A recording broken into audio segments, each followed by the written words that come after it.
Bonjour, je suis Eric Rasoli, coach professionnel certifié au service des entreprises et préparateur mental des sportifs.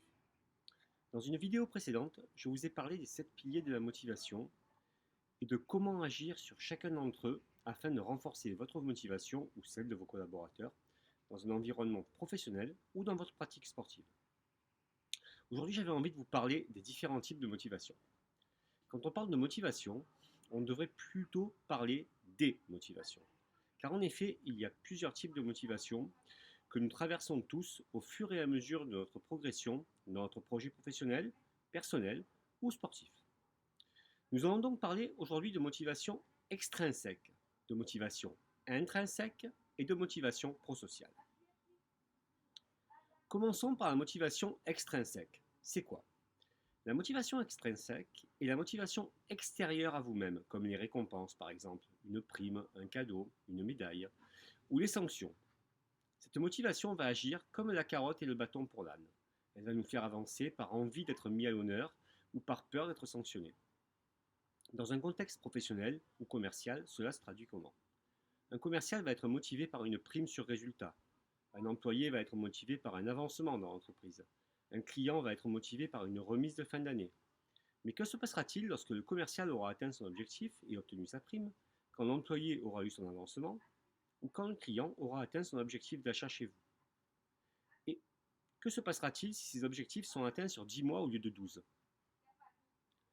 Pour ce qui est des commerciaux, en général, ils font ce que l'on appelle du frigo, c'est-à-dire qu'ils vont, en accord avec leurs clients, décaler la facturation à l'exercice comptable suivant afin de commencer à faire en avance leur futur objectif de l'année prochaine.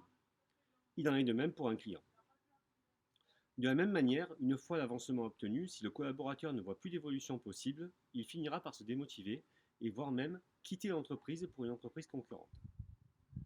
Que se passe-t-il pour un sportif une fois qu'il est sur la première marche du podium? Comment va-t-il se motiver pour aller plus haut alors qu'il est déjà au sommet?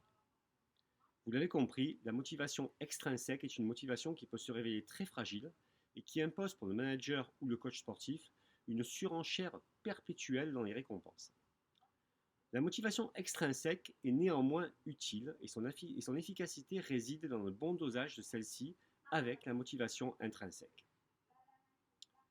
La motivation intrinsèque, c'est quoi? La motivation intrinsèque est celle qui vient de vous-même. Elle permet aux personnes de ne pas être dépendantes des conditions externes dont elles n'ont pas le contrôle, comme les récompenses et les punitions par exemple.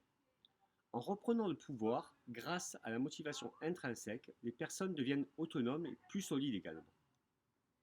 La motivation intrinsèque repose sur 3 piliers. Le sens que l'on donne à ce que l'on fait. En quoi ce que je fais est important pour moi?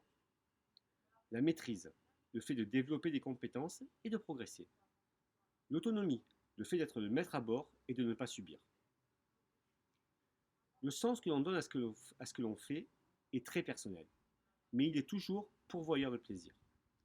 Si je reprends mes exemples avec un commercial ou un employé, la motivation intrinsèque sera souvent liée à l'esprit d'équipe en entreprise, l'envie de gagner collectivement et la culture d'entreprise à laquelle il s'identifie totalement. Idem pour un sportif qui joue un sport d'équipe ou pour un sportif individuel. Ça pourra être le dépassement de soi-même, l'amour de son sport pour des valeurs esthétiques, techniques ou spirituelles. La motivation intrinsèque est une motivation solide car elle n'est pas dépendante d'éléments externes.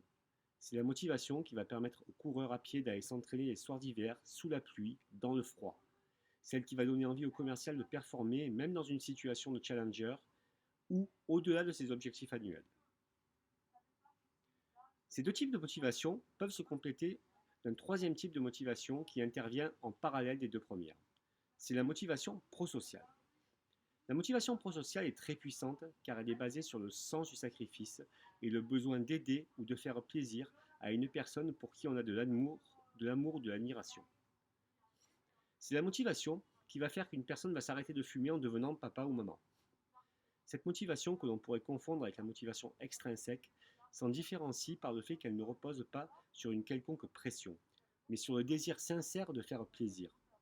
Dans le cadre du travail, ce pourrait être l'admiration profonde pour son patron. Dans le cadre du sport, ce pourrait être l'envie de rendre ses enfants fiers de ce que l'on fait, ou l'admiration que l'on a pour son entraîneur. Vous l'avez compris, la motivation est un phénomène complexe, mais sur lequel nous pouvons chacun et chacune reprendre le contrôle et faire conjuguer plaisir et performance. À partir du moment où nous en connaissons la mécanique extrinsèque, intrinsèque et prosociale. Si vous voulez en savoir plus, contactez-moi par mail eric@coachforme.fr ou scannez mon QR code pour avoir mes coordonnées complètes. Merci pour votre attention et à très bientôt sur Coach Formy TV.